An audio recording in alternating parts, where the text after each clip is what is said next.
मित्रांनो नमस्कार.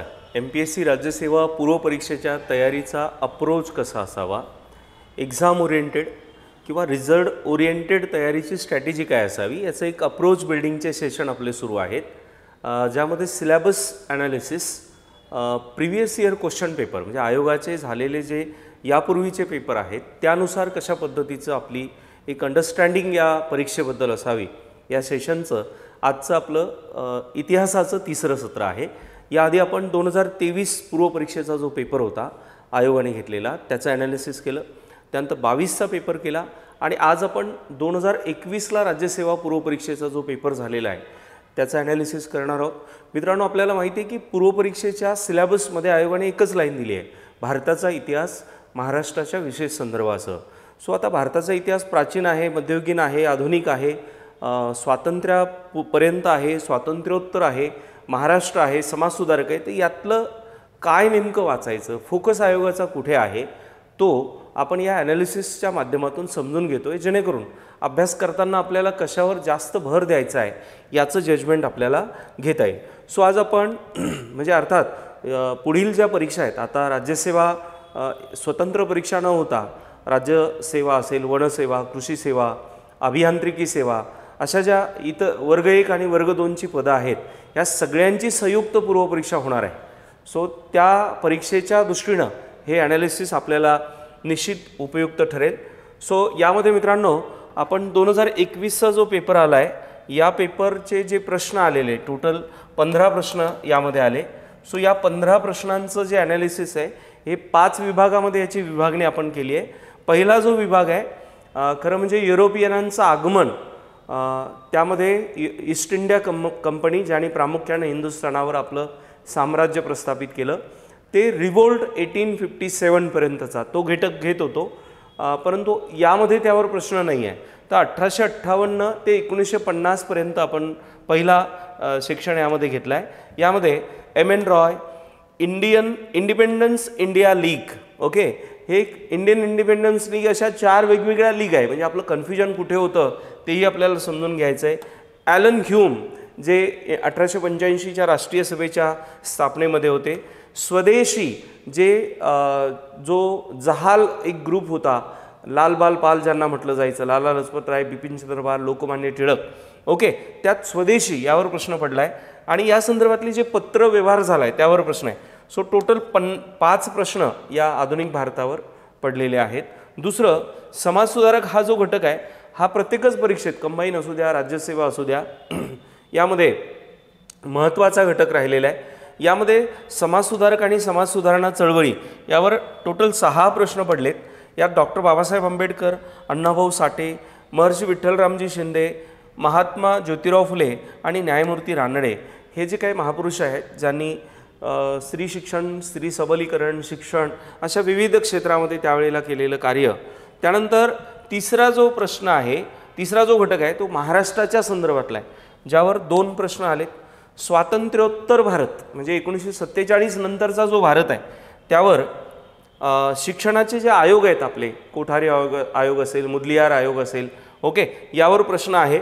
त्यानंतर मध्ययुगीन कालखंडामध्ये जे मुघल साम्राज्य आहे, आता मुघल साम्राज्यामध्ये बाबरापासून तर इकडे औरंगजेब आणि शहजादा खुर्रमपर्यंत अनेक मुघल सम्राट झालेले आहेत.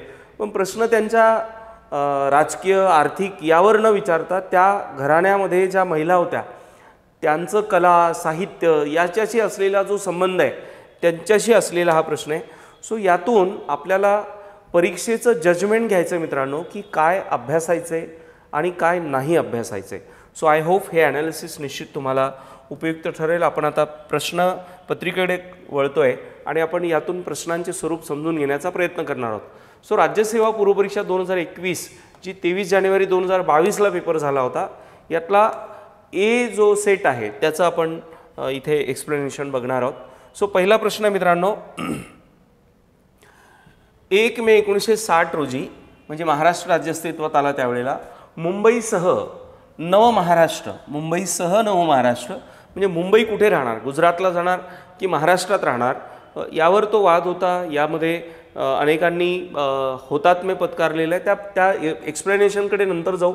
आधी प्रश्न समजून घेऊ. 1 मे 1960 रोजी मुंबईसह नवमहाराष्ट्र निर्माण झाला.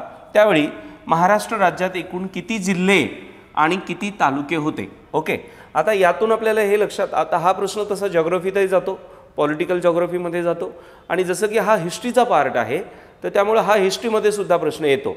सो यातनं आपल्याला हे लक्षात घ्यायचं आहे की ज्या ऐतिहासिक घटना आहेत त्या घटनांच्या वेळची प्रशासकीय व्यवस्था काय होती यावर पडलेला हा प्रश्न आहे.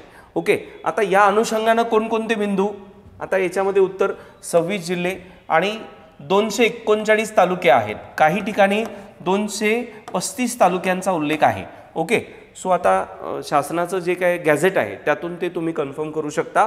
ओके, आता इथे आपल्याला कशावर प्रश्न आहे? संयुक्त महाराष्ट्र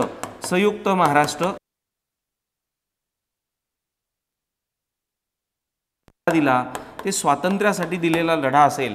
मग यामध्ये जे काही महाराष्ट्रातील महापुरुष असतील त्या सगळ्यांचा, म्हणजे यशवंतराव चव्हाण आणि त्यासह असलेले सगळे, या सगळ्यांचा अभ्यास आपल्याला करावा लागतो. मुंबई राज्य काय होतं?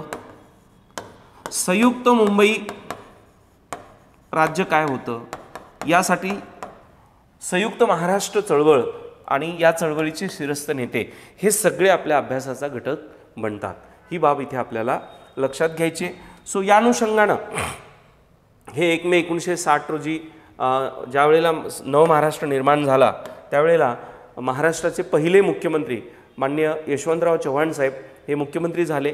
आणि त्यावेळेला प्रशासकीय स्थिती अशी होती की 26 जिल्हे होते आपल्याकडे, 235 कुठे 239ची नोंद आहे, 289 शहरं आणि 3577 खेडी अस्तित्वात होती. 4 प्रशासकीय विभागामध्ये त्यावेळेला कामकाज चालायचं. कोकण ज्याचं प्रशासकीय मुख्यालय मुंबई आहे, त्यानंतर पुणे, त्यानंतर औरंगाबाद आणि त्याच्यानंतर नागपूर. आता नागपूरमधनं एक प्रशासकीय विभाग नागपूर आणि दुसरा अमरावती झाला आहे, ज्यामध्ये 5 जिल्हे आहे आणि नागपूरमध्ये 6 जिल्हे आहेत. सो अभ्यास करताना ह्या बाबी आपल्याला लक्षात घ्यायच्या आहेत. आता संयुक्त महाराष्ट्र चळवळी या अनुषंगाने तुमचा अभ्यासाचा हा घटक बनते. आता यावर आपण ज्यावेळेला आपले लेक्चर्स असतील त्यावर डिटेल अभ्यास करू. मी तरी पण याचा क्रक्स तुम्हाला आपलं जे आकारचं टेलिग्राम चॅनल आहे, आकार UPSC MPSC, त्याला टाकणार, जेणेकरून काय अभ्यास करायचा आहे याचं जजमेंट आपल्याला घेता येईल. सो आपण आता पुढच्या प्रश्नाकडे वळतोय.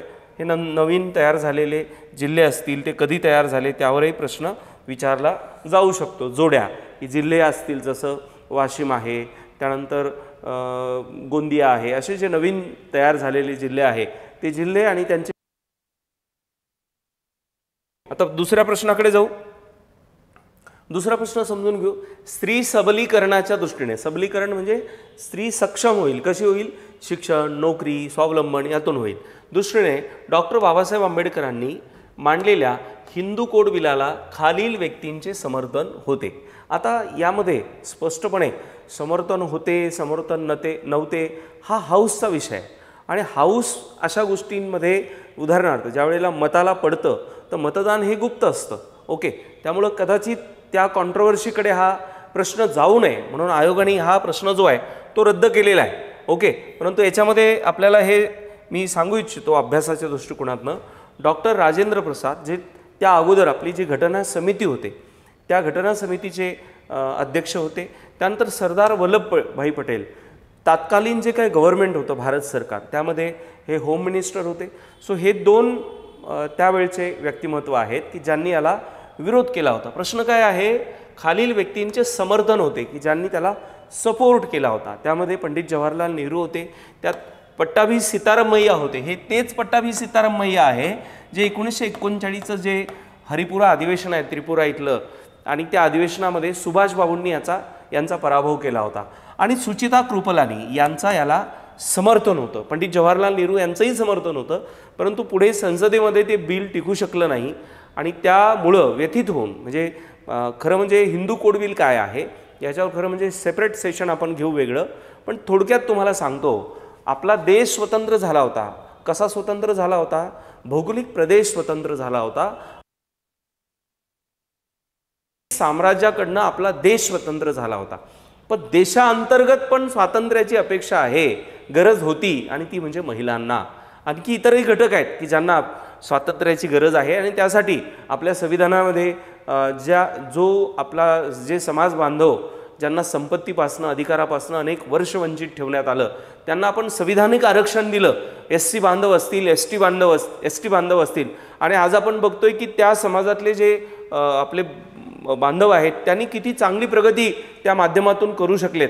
सो हा एक भाग बाजूला ठेवू. पण दुसरा एक घटक असा आहे, महिला, ज्या अनेक घरामध्ये महिलांना स्वातंत्र्य नाही, त्यांच्या मताला महत्त्व नाही, कारण संपत्तीवरच त्यांचा अधिकार नव्हता.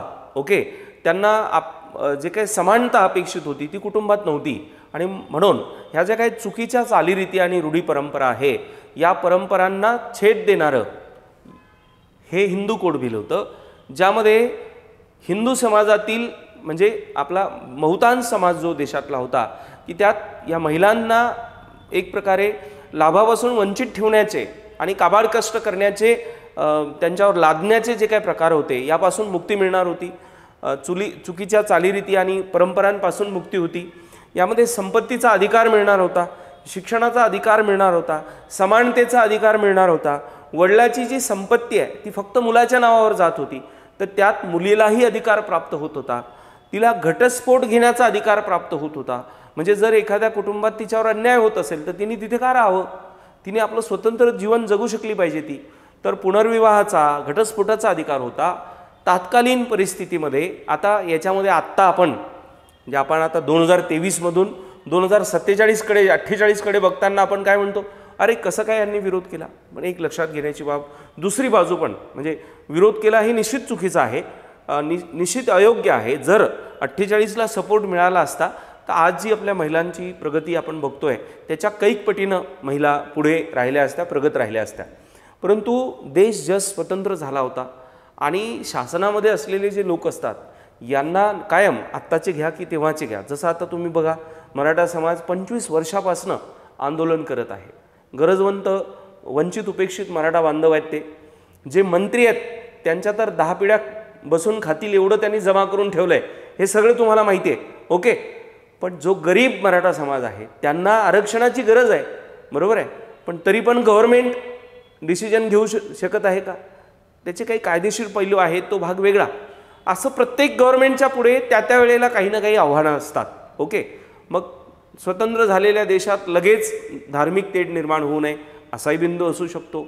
सो एवढ्या मोठ्या राज्यकर्त्यांबद्दल आपण लगेच एक बाजू घेऊन बोलणं योग्य होणार नाही. सो कदाचित याच कॉन्ट्रोवर्सीमुळं हा प्रश्न जो आहे तो रद्द केला. सो आपण इथे लक्षात ठेवायचं की हिंदू कोड बिल काय होतं आणि मग तुम्हाला ते सांगायचं राहिलं. मग ज्या वेळेला हे बिल मांडलं, तरी विरोध होत आहे हे सगळं ठीक आहे, तरी बाबासाहेबांनी हे बिल मांडलं आणि बिल मांडल्यानंतर जेव्हा ते बिलाला बहुमत मिळालं नाही तेव्हा महिलांना सन्मान मिळत नसेल, महिलांना समान अधिकार मिळत नसेल तर या सत्तेला म्हणजे असत्य आहे हे, म्हणून या सत्तेला लाथाडून डॉक्टर बाबासाहेब आंबेडकर जे गव्हर्नमेंट होतं त्याच्यातनं बाहेर पडले. सो हे उदाहरण आत्ताच्या राज्यकर्त्यांनी लक्षात घेतलं पाहिजे. म्हणजे जे खुर्चीला असे चिटकून बसतात की नाही, आरोप झाले, भ्रष्टाचाराचे आरोप झाले तरी तिथंच चिटकून राहतात. म्हणजे लोक काय म्हणतात, सोशल ऑडिटचा काही विचार नाही. बाबासाहेबांसारखे महापुरुष अशा राज्यकर्त्यांसाठी दीपस्तंभ आहेत. ही बाब इथे लक्षात घेणं गरजेचं आहे ॲनालिसिससोबत. पुढे आता लोकशाहीर अण्णाभाऊ साठे यांच्याबद्दल प्रश्न आहे. अण्णाभाऊ साठे यांनी साम्यवादी विचारांचा प्रसार, साम्यवादी मुख्यतः याचा उगम आहे कम्युनिस्ट विचारसरणी करण्यासाठी. ओके, तर आपण कम्युनिस्ट किंवा जावे उजवे याच्याकडे शिरू नाही, फक्त इथे प्रश्न काय ते समजून घ्या. प्रचार करण्यासाठी ओके खालील कोणत्या कला प्रकाराचा प्रभावी वापर केला. ओके, आता हे जे कलापथक आहे ना, हे बतावणी किंवा याच्यामध्ये येतं, पण हाही प्रश्न त्यांनी बावटा, लाल बावटा म्हणून त्याचा उल्लेख होतो अनेक ठिकाणी. ओके, सो अण्णाभाऊ साठे या निमित्तानं प्रकाश ज्योतात येतात. सो तुकाराम भाऊराव साठे 1 ऑगस्ट 2020 ते 18 जुलै 1969 1920 आहे. मराठीमध्ये अनेक म्हणजे लोककी, कवी, लेखक, गझलकार किंवा काय म्हणू आपण जलसाकार म्हणून सुद्धा अण्णाभाऊ साठे यांना ओळखलं जातं. ओके, ते श्रीपाद अमृत डांगे जे होते यांच्या कम्युनिस्ट विचारसरणीने प्रभावित झालेले होते. ओके, चला, मुंबई आणि महाराष्ट्राला बद्दल ते काय म्हणतात, जसे गरुडाला पंख आणि वाघाला नख, तसं मुंबई आणि महाराष्ट्राचं नातं आहे. ओके, सो अशा जवळपास 34 कादंबऱ्या, 15 कथासंग्रह, 11 नाटके, अशी अनेक लोकनाट्ये त्यांची वसलेली आहे. सो इथे आणखी एक अत्यंत महत्त्वाचं अण्णाभाऊ साठेंचं स्टेटमेंट आहे की पृथ्वी, ज्या आपल्या आख्यायिका सांगितल्या जातात ना, पृथ्वी शेषनागावर बसलेली आहे, अर्थात याला काही बेस नाही आहे. ओके, हे सगळे भाकड कथा आणि सगळी पुराणं आहेत. तेव्हा अण्णाभाऊ असं म्हणतात की शेषनागाच्या फणावर नाही रे बाबा, दलितांच्या कष्टाच्या हातावर ही पृथ्वी बसलेली आहे. ओके, हां, म्हणजे भांडवलदारी व्यवस्थेच्या विरोधात अण्णाभाऊ साठेंनी रान उठवलं होतं, हे सगळ्यांना माहितीच आहे. तर तो प्रश्न रद्द झाला आहे, पण तुम्हाला हे लक्षात घ्यायचं आहे की त्याच्याबद्दल आपल्याला अभ्यास केला पाहिजे. आता पुढचा प्रश्न आहे, खालीलपैकी कोणते वाक्य बरोबर आहे? पहिले वाक्य आहे, एम.एन. रॉय, मानवेंद्रनाथ रॉय हे लिबरल पक्षाचे नेते होते. ओके, हे काही नाही आहे बरोबर. त्यानंतर दुसरं वाक्य आहे, मानवेंद्रनाथ रॉय हे रॅडिकल डेमोक्रॅटिक पक्षाचे नेते होते, हे बरोबर आहे. सो उत्तर 2. सो मानवेंद्रनाथ रॉय जे आहे यांच्याबद्दलचे हे प्रश्न आहे. त्यामुळं मानवेंद्रनाथ रॉय यांच्याबद्दल थोडक्यामध्ये समजून घेऊ. ज्यांनी मानवेंद्रनाथ रॉय जे होते हे 20 नोव्हेंबर 1936 रोजी यांना तुरुंगवास झाला होता. तर त्यांनी राष्ट्रीय काँग्रेसमध्ये सहभाग त्यांनी घेतला होता. परंतु 1940ला जेव्हा सेकंड वर्ल्ड वॉर सुरू झालं, ते म्हणजे 1939ला झालं, आणि या वर्ल्ड वॉरमध्ये राष्ट्रीय काँग्रेसनी ज्या पद्धतीनं भूमिका घेतली त्या भूमिकेशी ते सहमत नव्हते, आणि म्हणून त्याच्यात जो काही ते भूमिकेमध्ये बदल झाल्यामुळे त्यांनी राष्ट्रीय काँग्रेसमधनं राजीनामा दिला आणि पुढे रॅडिकल डेमोक्रॅटिक पक्ष जो आहे तो त्यांनी स्थापन केला होता. सो असे काही प्रश्न, असे काही व्यक्तिमत्व जे इतिहासामध्ये प्रामुख्यानं प्रकाश होतात नाही, त्यावर सुद्धा प्रश्न येऊ शकतात. ही बाब इथे आपल्याला लक्षात घ्यायची आहे. पुढचा प्रश्न आहे इंडिपेंडन्स फॉर इंडिया. लक्षात घ्या, independence for India league, IIL ची स्थापना खालीलपैकी कोणी केली? आता इथे सुभाषचंद्र बोस तर आपल्याला कळतंय, पण आपल्याला इथे हे लक्षात येते की जवाहरलाल नेहरू इथे कसे आले बा, इथे रासबिहारी बोस पाहिजे होते, है ना.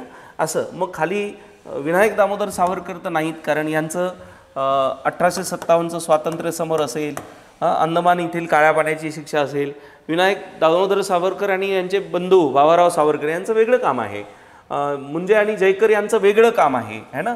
त्यानंतर श्यामाप्रसाद मुखर्जी हे तर स्वातंत्र्यानंतरचे व्यक्ती आहे. सो मग उरलं कोण? तर नंबर 1. आणि मग पण जवाहरलाल नेहरू इथे कसे काय, असा प्रश्न आपल्याला पडतो. पण हेच उत्तर बरोबर आहे, कारण तुम्ही ज्याचा विचार करत आहे आझाद हिंद सेनेचा, ती ही सेना नाही आहे, ही वेगळी आहे, आणि अशी एकच नाही, 4 आहेत. ओके, तर ते समजून घेऊ. हां, हे पहिलं उत्तर काय आहे? इंडिपेंडन्स फॉर इंडिया लीग हे 1928चं आहे, म्हणजे ज्यावेळेला नेहरू रिपोर्ट आला होता त्यावेळेला हे लीग स्थापन झालं. अध्यक्ष श्रीनिवास अय्यंगार आहेत त्याचे, आणि याचे जे सेक्रेटरी आहेत ते पंडित जवाहरलाल नेहरू आणि सुभाषचंद्र बोस आहे. उद्देश काय याचा की परदेशामध्ये जे आपले नागरिक आहेत त्यांनी ब्रिटिश साम्राज्य हे कसं चुकीचं आहे हे याची माहिती किंवा हे पटवून देण्याचा आणि भारताला स्वातंत्र्य मिळवून देण्यासाठी लोकांना प्रेरित करण्यासाठी काम करायचं, हे काम होतं इंडिपेंडन्स फॉर इंडिया लीगचं. ओके, चला. सो परदेश भारतीयांना ब्रिटिशांकडून भारताला स्वातंत्र्य मिळवण्यासाठी प्रयत्न करणं हे हेतू होता.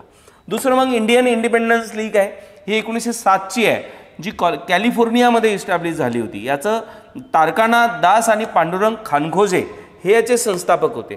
तिसरं आहे इंडियन इंडिपेंडन्स लीग, ही आझाद हिंद सेना आहे 1942ची. जपानमध्ये रासबिहारी बोस यांनी हे संघटन स्थापन केलं होतं की परदेशात असलेल्या भारतीय सैनिकांना संघटित करायचं आणि ब्रिटिशांच्या विरोधात उभं करायचं, म्हणजे युद्धासाठी सज्ज करायचं. पुढे तुम्हाला माहिती आहे सुभाष बाबू 1939ला राष्ट्रीय सभेचं नेतृत्व करण्याच्या दृष्टिकोनातून प्रयत्न केला, आणि राष्ट्रीय सभेचे उमेदवार पट्टाभी सीतारामय्यांचा त्यांनी पराभवही केला, पण पाहिजे तसा राष्ट्रीय सभेचं त्यांना सहकार्य मिळालं नाही. कारण राष्ट्रीय सभा ही अहिंसक सविनय मार्गावर काम करणारी ऑर्गनायझेशन होती.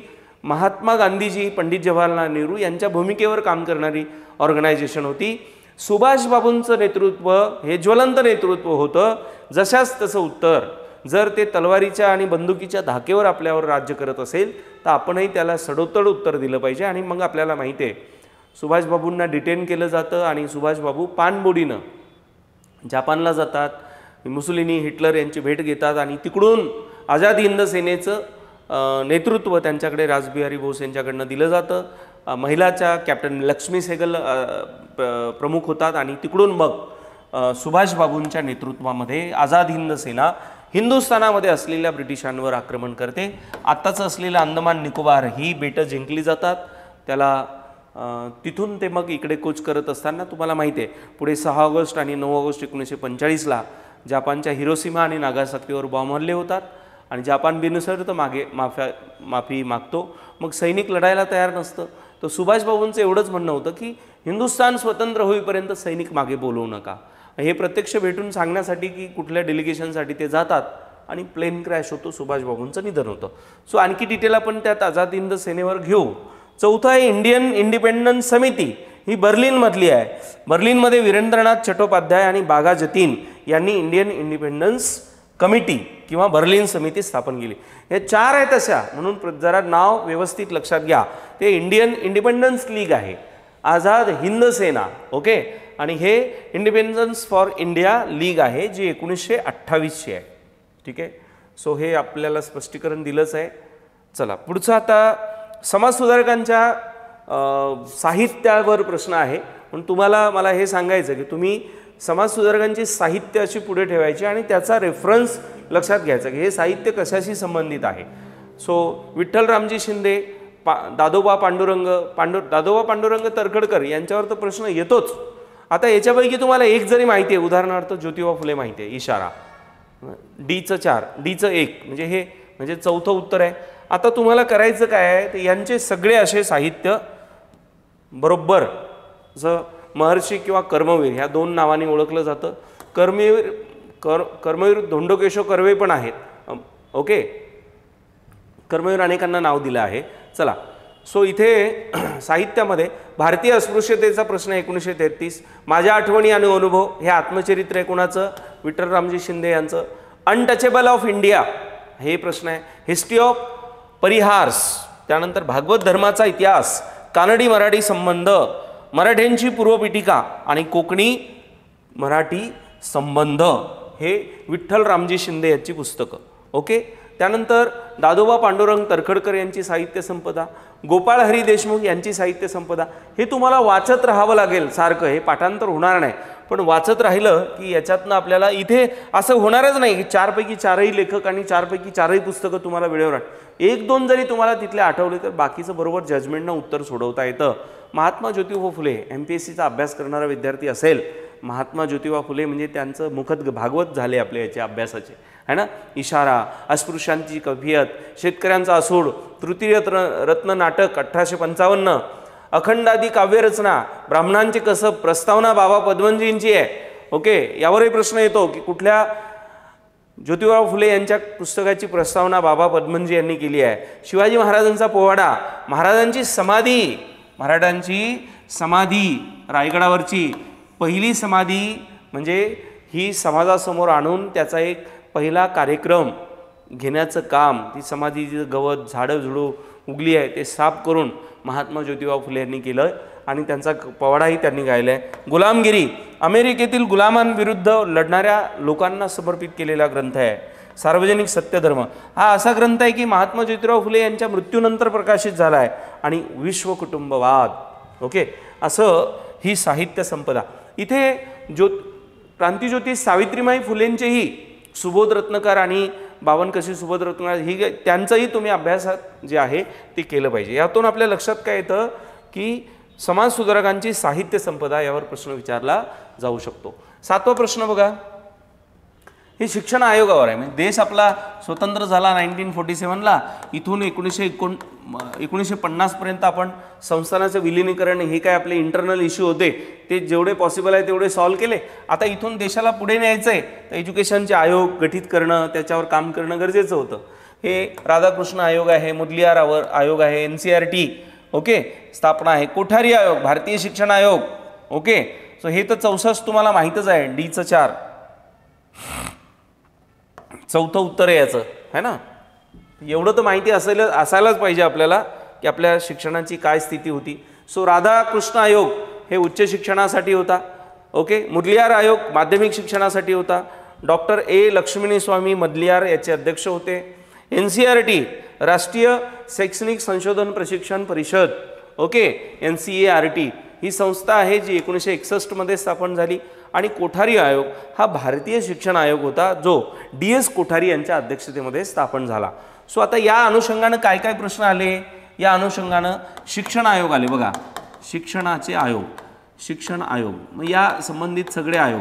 आता हे तुम्ही सगळं डिटेल वाचा, ठीक आहे. त्यानंतर स्त्रीच्या संदर्भात जसं दुर्गा आयोग, बरोबर आहे, स्त्री शिक्षण आयोग. पुढे याच्यामध्ये हे आयोगानंतर जे काही पुढच्या डेव्हलपमेंट झाल्या, 1986चं राष्ट्रीय शैक्षणिक धोरण, त्यावेळेला मध्ये घेतलेले निर्णय, नवोदय विद्यालयांच्या स्थापनेच्या संदर्भात घेतलेले निर्णय, ओके. त्यानंतर पुढे आत्ता NEP न्यू एज्युकेशन पॉलिसी 2020 है ना, यावर सुद्धा तुम्हाला प्रश्न विचारले जाऊ शकतात. तर आपल्याला प्रश्नांवरून जजमेंट घ्यायचं की महत्त्व कशाला दिलं जात आहे. मी इतिहास म्हणजे कसं युद्ध, लढाया, तह, ट्रिटी, हे ते यावर खूप फोकस करतो आपण. फ्रान्स कार्निक वॉर, वादिवासचं युद्ध, प्लासीची लढाई, आणखी बक्सारचं वॉर, अलिबागचा तह, हे तर करायचंच आहे, पण फोकस लक्षात घ्या. म्हणजे ते करा पण फोकस इकडे आणा. शिक्षण, एज्युकेशन, पत्रकारिता, साहित्य, ज्यातनं समाज जीवनावर एक सकारात्मक परिणाम झाला. सो इतिहासावरील प्रश्न हे सगळे सकारात्मक याच्यावर प्रश्न आहेत सगळे, की ज्याच्यामुळं मानवी जीवनाचं कल्याण झालं किंवा ज्यांनी केलं. पुढचा प्रश्न बघा. परत त्यांच्याच समाजसुधारकांवरच प्रश्न आहे. विठ्ठलरामजी शिंदे, खासेसाहेब पवार, आता यांनी केलेलं अध्यक्षपद, कुठल्या याचं अध्यक्षपद स्वीकारलं है ना. सो विठ्ठलरामजी शिंदे वाळवे तालुका शेतकरी परिषदेचे अध्यक्ष, खासेसाहेब मुंबई प्रांतातील ब्राह्मणेतर पार्टीच्या 4थ्या अधिवेशनाचे अध्यक्ष. आता हे ब्राह्मणेतर जो प्रकार आहे ना, हा कुठून सुरू झाला मी तुम्हाला सांगतो. म्हणजे राजर्षी शाहू महाराज, आता समाजात तर ब्राह्मणेतर चळवळ होतीच, पण त्याला तेवढं मोठं स्वरूप महात्मा ज्योतिराव फुले यांनी खरं म्हणजे सुरू केलं. पण पुढच्या काळात ब्राह्मणेतर चळवळ ही अधिक तीव्र झाली. राजर्षी शाहू महाराजांनी पण त्याच्यावर खूप काम पुढच्या काळामध्ये केलं. त्याचं कारण त्यांचाच राज्याभिषेक वैदिक मंत्रांनी करण्यास नारायण भटांनी विरोध केला. मग राजर्षी शाहू महाराजांच्या लक्षात आलं की मी राजा असून जर माझी ही अवस्था आहे तर समाजातल्या सामान्य माणसाची काय अवस्था असेल. आणि म्हणून महाराजांनी त्यानंतर ब्राह्मणेतर चळवळीला खूप पाठिंबा दिला आणि पुढाकार देऊन त्याला वाढवलं. पण महाराष्ट्रामध्ये ब्राह्मणेतर चळवळीला पहिला दणका देण्याचं काम महात्मा ज्योतिराव फुले यांनी केलं आणि त्यामुळं त्याच्यानंतर पुढे हे काम वाढलं. दिनकरराव जवळकर है ना, ते साप्ताहिक सुरू केलं यांनी. श्रीपतराव शिंदे विजयी मराठा हे वृत्तपत्र 1919ला सुरू केलं. हे सगळे बिंदू आहेत आणि म्हणून तुम्हाला हे असेही समाजसुधारक जे फार प्रकाश होतात नाहीत पण त्यांचाही अभ्यास करायचा आहे. 9वा प्रश्न आहे, भारतात दिवसेंदिवस असंतोष वाढत चालला. लक्ष द्या. आता त्या असंतोषाला वाट करून दिली तरच ब्रिटिश सत्ता स्थिर होईल. या ॲलन ह्यूम, हा ॲलन ॲक्टियन ह्यूम आहे जो ICS ऑफिसर आहे, इंडियन इम्पेरियल सिव्हिल सर्व्हिसेस त्यावेळची, ओके. यांच्या विचाराला खालील व्यक्तींचा पाठिंबा होता. William Wedderburn, Sir Henry Cotton, okay. So ही त्याचं उत्तर आहे. आता याची पार्श्वभूमी लक्षात घ्या. 1857ला उठाव झाला होता. 1857ला उठाव झाल्यानंतर ब्रिटिशांना तो उठाव बिमोड करता आला. एक तर त्यांच्याकडे कम्युनिकेशनचे जे काही प्लॅटफॉर्म तयार झाले होते याचीही मदत झाली आणि दुसरी सगळ्यात मोठी मदत, या उठावाला एक होता आलं नाही किंवा सगळ्यांनी एकत्रित उठाव केला नाही. त्याचे अनेक कारणं आहेत, त्याच्या तपशिलात आपण आज सध्या जाऊ नये. पण असा उठाव जर पुढच्या काळात, म्हणजे आता 85पर्यंत अशी स्थिती आली, त्यावेळेला तर लढू शकतील असेच उठाव करत होते. आता वैचारिकरित्या लढू शकतील, कायदेशीररित्या लढू शकतील अशीही फळी हिंदुस्थानात तयार झाली आहे आणि त्याच्या विविध ऑर्गनायझेशन ह्या तयार होत आहेत ब्रिटिशांच्या विरोधात उभं राहण्यासाठी. तेव्हा ॲलन ॲक्टियन ह्यूम यांनी लॉर्ड रिपनच्याच कालखंडापासून याची सुरुवात केली होती. पण रिपन साहेबांचा कालखंड हा स्थानिक स्वराज्य संस्था आणि भारतीय लोकशाहीच्या व्यवस्थेला बांधण्यासाठी अत्यंत पूरक ठरला होता. पुढे डफरीनला, लॉर्ड डफरीन त्यावेळेला व्हॉइसरॉय होता 85च्या दरम्यान, दादाभाई नौरोजी, उमेशचंद्र बॅनर्जी, दिनशा वाजशा, बद्रुद्दीन तय्यबजी, ही सगळी जी मंडळी होती, गोपाळकृष्ण गोखले यांच्या सपोर्टनी ॲलन ह्यूमनी लॉर्ड डफरीनला कन्व्हिन्स केलं की नॅशनल लेवलला एक मोठं संघटन करावं, जेणेकरून ह्या छोट्या मोठ्या सगळ्या ऑर्गनायझेशन त्याच्यामध्ये मर्ज होतील आणि यांचं काय म्हणणं आहे ते कायदेशीररित्या व्हॉइसरॉयकडे मांडता यावं. आणि तिथून आपल्याला माहिती आहे की 1885ला इंडियन नॅशनल काँग्रेस, भारतीय राष्ट्रीय सभेची स्थापना झाली. ओके, तर याच्यामध्ये सर विल्यम वेडनबर आणि हेनरी कॉटन ही नावं आहेत. ओके, सो हाही प्रश्न कॅन्सल झाला. ओके, आता याला का कॅन्सल केलं, कारण ऑप्शन देण्यात इथे का हे चुकतात. ओके, तर एनिवे इतिहासासारखे तरी प्रश्न कॅन्सल व्हायला नको, सायन्सचे बाबा करंटचा एखादा प्रश्न आहे. एनिवे चला, सो हे तुम्हाला अभ्यासासाठी इथे देऊन ठेवलं. आता बघा, हा मुघल साम्राज्यावरचा प्रश्न आहे. गुलबदन बेगम, सलीमा सुलताना है ना, जहाआरा बेगम, झेबुन्निसा. झेबुन्निसाचं नाव तुम्ही ऐकलं असेल, ही औरंगजेबाची मुलगी होती. ओके, आता यांनी हे साहित्य सुलेखनात तरबेज, सुलेखन म्हणजे ज्यांचं हस्ताक्षर चांगलं आहे, उच्च शिक्षित आणि फारसी भाषेचं ज्ञान. ओके, आता हे सगळे अरबमधनं आलेले, त्यामुळे तिकडची भाषा फारसी होती. हुमायून नामा, हुमायून हा कोण आहे, तर बाबराचा पोरगा आहे, तर याचं हुमायून नामा कोणी लिहिला, त्यानंतर फारसीत कविता लिहिणारी कोण. म्हणजे इथे लक्षात घ्या, मोगल साम्राज्यात साहित्य, कला, संस्कृती यावर प्रश्न आला आहे. सो यावर आपल्याला फोकस करायचं, ही त्याची उत्तर. गुलबदन बेगम जी आहे ही बाबराची मुलगी होती. ओके ओके, बाबराची मुलगी होती आणि हुमायूनची बहीण होती. ओके, तर आपल्या भावाबद्दल तिने हुमायून नावाचं पुस्तक जे आहे ते लिहिलेलं आहे. सलीमा सुलताना ज्या होत्या, ह्या मुघल सम्राट अकबराची पत्नी, सलीमा बेगम म्हटलं जायचं. त्यांना पारसी भाषेमध्ये कविता लिहिण्याचा छंद होता. ओके, जहाआरा बेगम ह्या ज्या आहेत, ह्या शहाजहानची मुलगी होती. शहाजहान सलीम, ठीक आहे, औरंगजेबाचा मुलगा, आणि तिने तत्त्वज्ञान, खगोलशास्त्र, गणित इत्यादी विषयावर ती पारंगत होती. आणि झेबुन्निसा जी आहे ही 1638 ते 1702. ओके, ही औरंगजेबाची मुलगी होती. हिचं हस्ताक्षर उत्कृष्ट होतं.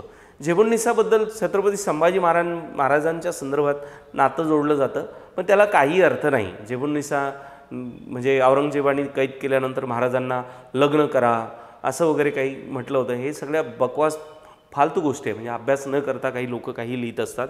ओके, महाराजांचा यांचा काही संबंध नाही. चला पुढे जाऊ.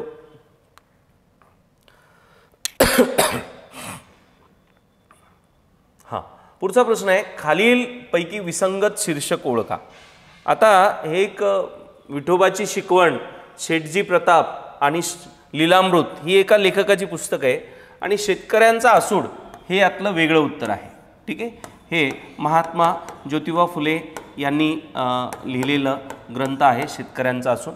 भारतातल्या शेतकऱ्यांच्या दयनीय अवस्थेवर केलेलं सडेतोड लिखाण आहे.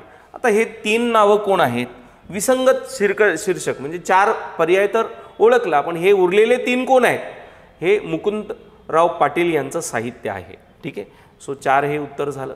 आता हे महात्मा ज्योतिराव फुले यांची ग्रंथ संपदा आपण याआधी ज्योतिरावांवर प्रश्न आला होता तो जोड्या लावाचा, तिथे हे बघितलंच आहे. चला पुढच्या प्रश्नाकडे जातोय. न्यायमूर्ती रानडे हे एक स्वातंत्र्य चळवळीतलं अग्रगण्य नेतृत्व, यांच्यावर प्रश्न आहे. न्यायमूर्ती रानड्यांनी डेक्कन ॲग्रिकल्चर रिलीफ ॲक्ट, शेतकऱ्यांच्यासाठी हा अत्यंत महत्त्वाचा कायदा होता, या कायद्याचं स्वागत केलं. त्याचं कारण, या कायद्याने सावकारापासून शेतकऱ्यांचं रक्षण होणार होतं. बरोबर आहे, या कायद्याने शेतकऱ्यांची कर्जाच्या भारापासून मुक्तता होणार होती. तर ए व बी बरोबर असायला पाहिजे किंवा बी बरोबर असायला पाहिजे. एक अ फक्त. बरं, कायदा काय ते समजून घेऊ जरा, कॉम्प्लिकेशन होतात समजताना जरा लक्षात घेऊ. 1879 मध्ये शेतकरी मदत कायदा संमत करण्यात आला होता, ज्यामुळे शेतकरी कर्ज फेडण्यास असमर्थ असल्यास त्यांना अटक किंवा तुरुंगात टाकता येणार नाही. ठीक आहे, दख्खनच्या काही भागात कर्जभरी शेतकऱ्यांचा यामुळे सुटकेतनं निश्वास जो आहे तो घेतलेला आहे. सो याच्यात बी हे उत्तर बरोबर असायला पाहिजे ना मग, या दृष्टिकोनातून आहे की नाही. या कायद्याने शेतकऱ्यांची कर्जाच्या भारातून मुक्तता होणार नव्हती. बरोबर आहे. सावकाराचे आणि शेतकऱ्याचं रक्षण होणार होतं सावकारांकडून, की जर कैदेत टाकण्याचा विचार झाला तर त्यांना त्यापासून मुक्तता किंवा रक्षण मिळणार होतं. चला पुढे जाऊ. स्वदेशीवर प्रश्न आहे. स्वदेशी वस्तू विचारसरणी सभा है ना, स्वदेशी वस्तू विचारसरणी सभा. स्वदेशी शब्द म्हटला की लोकमान्य टिळकांचं आपल्याला स्मरण होतं. या संस्थेच्या प्रमुखपदी खालीलपैकी कोण विराजमान होते? ओके, आता स्वदेशी म्हटलं तर महात्मा गांधीचाही उल्लेख येतो. ओके, आणि लोकमान्य टिळकांचा येतो, पण प्रामुख्यानं स्वदेशीसाठी म्हणजे जे 4 चतुसूत्री जहाल कालखंडात लोकमान्य टिळकांनी दिली होती, स्वराज्य, स्वदेशी, राष्ट्रीय शिक्षण व बहिष्कार. सो लोकमान्य टिळक अधिक जास्त आपल्याला वाटतात है ना, पण गांधीजींचाही स्वदेशीबद्दल 2 बरोबर आहे. सो लोकमान्य स्वदेशी काय होतं तर स्वदेशी ब्रिटिशांची जी अर्थव्यवस्था आहे ही अर्थव्यवस्था जर तोडायची असेल तर आपल्याला स्वदेशी मालाचं समर्थन करावं लागेल, स्वदेशी माल खरेदी करावा लागेल, म्हणजे स्वदेशी उद्योजक असतील, कामगार असतील यांना काम मिळेल आणि ब्रिटिशांच्या वस्तूच खरेदी केल्या नाही तर त्यांची अर्थव्यवस्था तुटेल, हा त्यामागचा हेतू होता. पुढे लोकमान्य टिळकांचं 1920ला महापरिनिर्वाण झालं आणि शेवटच्या काळात म्हणजे आधी जहाल असलेले टिळक 1919पर्यंत प्रतियोगी म्हणजे कोऑपरेटिव्ह गव्हर्नन्सकडे पण वळतात, पण पुढे 20ला त्यांचं निधन होतं, कारण मॅक्झिमम लाईफ त्यांचं जेलमध्ये जातं. तिथे अनेक त्रास वेगवेगळ्या पद्धतीचा त्यांना दिला जातो जेणेकरून ते खचतील, पण टिळक होते ते खचणाऱ्यांपैकी नव्हते. ओके, 1905 ते 1917पर्यंत स्वदेशीचं आंदोलन चाललं. बंगालच्या फाळणीनंतर प्रामुख्यानं हे सुरू झालं होतं. चला पुढचा प्रश्न महाराष्ट्रावर आहे. महाराष्ट्रातून अंदमानात पाठवलेले कैदी कोण? आता याकडे जनरली आपलं लक्ष राहत नाही आणि म्हणून महाराष्ट्राचा इतिहास अभ्यासतानाही तेवढंच काळजीपूर्वक आपल्याला अभ्यासायचं. यांचं मी पुढे चार्ट दिला आहे तुम्हाला है ना, की कोण कोण व्यक्ती आहेत. सो अधुरिया खानदेश यावल, पांडुभुर्जी नगरचे आहेत, धर्मसुभान पंढरपूर आणि धोंडी बिरबल हे नाशिकचे आहेत. आता हा थोडा प्रश्न आधीचा थोडा कॉम्प्लिकेटेड होता, म्हणजे वाचण्यातच नाही आलं. मग महाराष्ट्राच्या इतिहासामध्ये असे काही महत्त्वाचे व्यक्ती की जे फार प्रकाश होतात नाही आहे तर ते आपण थोडं व्यवस्थित काळजीपूर्वक वाचलं पाहिजे. आता हद्दपार करण्यात आलेले हे टाकलं कैदी. पुढचा 15वा प्रश्न आहे यातला. 18 नोव्हेंबर 1899 रोजी दिनसा वाचा हे मवाळ कालखंडातले व्यक्ती आहे. यांनी आता 1899 म्हटलं आहे म्हणजे 1885 ते 1905 हा मवाळ कालखंड आहे. यांना दादाभाई नौरोजींना पत्र लिहून काँग्रेसच्या अपयशांची मीमांसा केली. आता ऑप्शन बघा. काँग्रेसचे कार्य सतत न चालणे, बरोबर आहे, जेव्हा जेव्हा अधिवेशन आहे तेव्हा तेव्हाच ते चालायचं. नेत्यांनी फावल्या वेळातील उद्योग म्हणून राजकारणाकडे पाहणे, बरोबर आहे हे पण. आम्ही केवळ भुंकतो चावा घेत नाही, म्हणजे आपल्या अर्ज विनंत्यांनी त्यांना काहीही फरक पडत नाही, हेही बरोबर आहे. क्रांतीचा मार्गच अनुसरला पाहिजे असं हे म्हणू शकत नाहीत. त्याचं कारण यांची एकूण विचारसरणीच सनदशीर मार्गाची आहे, अर्ज विनंत्या अशा पद्धतीचे. त्यामुळं तिसरं ABC हे उत्तर याचं राहू शकतं. आता CBA म्हणजेच ABC तिसरं. तर हे मवाळ नेते आहेत आणि त्यामुळं म्हणून इथे बरेचसे काही उत्तरं तुम्ही जजमेंटनं पण देऊ शकता मित्रांनो. सो मवाळ कालखंडातला हा मुद्दा. आणि चौथा पर्याय हा जहाल पर्याय होता, दिनसा वाचा यांच्याबद्दलची माहिती. ठीक आहे. सो हे 15 प्रश्न आपले झाले मित्रांनो हिस्ट्रीवर. असे आपले सगळ्या सब्जेक्टच्या ह्या अप्रोच बिल्डिंगचे सेशन चालू आहेत. आपण ते सेशन नक्की जॉईन करा. त्यानंतर बघा, अभ्यासात निश्चित तुम्हाला त्यामुळे हेल्प होईल. त्यानंतर 5 सब्जेक्टचे आपण बेस्ट लेक्चर टाकतो तेही तुम्ही बघा. आणि तुम्हाला जर म्हणजे माझं 2-3 प्रकारचे ऑप्शन असू शकतात. एक, तुमचा अभ्यास झाला आहे तर तुम्ही टेस्ट आणि ॲनालिसिस फीडबॅक यावर काम करायला पाहिजे. तुमचा अभ्यास झाला नाही आहे तर मी सांगेल की 28 एप्रिल फार जवळ आहे, त्यामुळं एखादा विषय पण तुम्ही लावू शकता. ज्यांचे पूर्णच विषय होणं बाकी आहे तर हे एखादी बॅच इथे किंवा कुठेही जिथे तुम्हाला योग्य वाटतं आहे, त्यामुळे तुमचा अभ्यास लवकर होईल आणि तुम्ही लवकर टेस्ट सोडवण्याच्या स्टेजवर पोचाल. कारण अभ्यास झाल्यानंतर पुढचे बरेच चॅलेंजेस आहे. पेपर वेळेत सोडवता येणं, त्यानंतर टाईम मॅनेजमेंट म्हणजे तेच झालं, त्यानंतर स्कोअर कवर होणं, हे तर तेव्हा पॉसिबल होईल ज्या वेळेला विषय आपला पूर्ण होईल. सो यामध्ये माझ्याकडे म्हणजे राम वाघ हिस्ट्री आहे, त्यानंतर हा विषय आपला सुरू झाला आहे. पॉलिटीचं जयश्री मोहिते मॅडम यांचं सुरू झालं आहे. त्यानंतर वैभवी गावंडे मॅडमचं जॉग्रफी सुरू झालं आहे आणि खेमराज पाटील सरांचं सायन्स सुरू झालं आहे. बाकीचे विषय जसे सुरू होतील तेही तुम्हाला कळवले जातील. आपण टीचिंग बघा, त्याचं जजमेंट घ्या आणि त्यानंतर तुम्हाला वाटलं तर तुम्ही एकत्रित बॅच पण लावू शकता. तुम्हाला वाटलं की फक्त जॉग्रफी लावायचं आहे, मला जॉग्रफीचीच गरज आहे, तर सब्जेक्ट वाईज बॅचसुद्धा अवेलेबल आहे. थँक्यू. सो याबद्दल आणि इंटिग्रेटेड बॅच लावायची आहे पूर्ण, ती पण अवेलेबल आहे. फक्त टेस्ट सिरीज लावायची तीही अवेलेबल आहे. कंबाईनची टेस्ट बॅच लावायची जी 16 जून 2024ला परीक्षा आहे ती पण अवेलेबल आहे. त्यानंतर टेस्ट सिरीज जी आहे ही पण कंबाईनची अवेलेबल आहे. इतर मागास बहुजन कल्याण विभाग याची पण बॅच आपली चालू होत आहे. त्यानंतर फक्त तुम्हाला हिस्ट्री लावायचं असेल तर हे हिस्ट्रीचा कोर्स आहे. याच्याबद्दलचे यामध्ये एवढे घटक आपण कव्हर करणार, म्हणजे तुम्हाला नेमकं कुठलं, ही एक कंप्लीट सब्जेक्टची बॅच आहे ज्यामध्ये प्राचीन भारत, मध्ययुगीन भारत, आधुनिक भारत, स्वातंत्र्योत्तर भारत, महाराष्ट्राचा इतिहास आणि समाजसुधारक. तर यामध्ये तुम्हाला फक्त राज्यसेवा लावायचं आहे तर प्राचीन, मध्ययुगीन, आधुनिक आणि स्वातंत्र्योत्तर हे सगळंच लावावं लागेल तुम्हाला. पण फक्त तुम्हाला कंबाईन करायचं तर मग तुम्हाला एनसीएन मध्ययुगीनची गरज नाही, तर तेवढंच तुम्ही घेऊ शकता.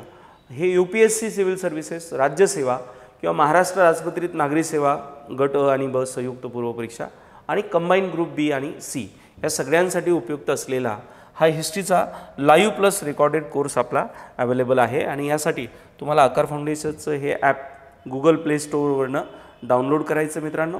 ओके. आणि बाकी तुम्हाला काही प्रश्न असतील तर हे आपले कॉन्टॅक्ट नंबर आहेत. ओके. संस्थेची साईट आहे, हे टेलिग्राम चॅनल आहे आकार UPSC MPSC. ओके. आणि आकार फाउंडेशन ॲप आहे जे गुगल प्ले स्टोअरला आहे. मित्रांनो, हे सेशन तुम्हाला उपयुक्त पडत असतील तुमच्या मित्रांना शेअर करा. बेल आयकॉन आठवणीनं क्लिक करा जेणेकरून तुम्हाला पुढचे नोटिफिकेशन मिळतील. आणि कमेंटमध्ये तुम्हाला जेही अपेक्षित आहे ते अवश्य टाका. लेक्चर आवडलं तरी टाका, नाही आवडलं तरी टाका. तुमच्या कमेंट्स आम्हाला पुढे काम करताना निश्चित मार्गदर्शक ठरतील. सो आपण मला जॉईन केलं त्याबद्दल मनपूर्वक धन्यवाद मित्रांनो. सो थँक्यू सो मच मला जॉईन केल्याबद्दल. पुढील लेक्चरमध्ये आपली भेट होईल. थँक्यू.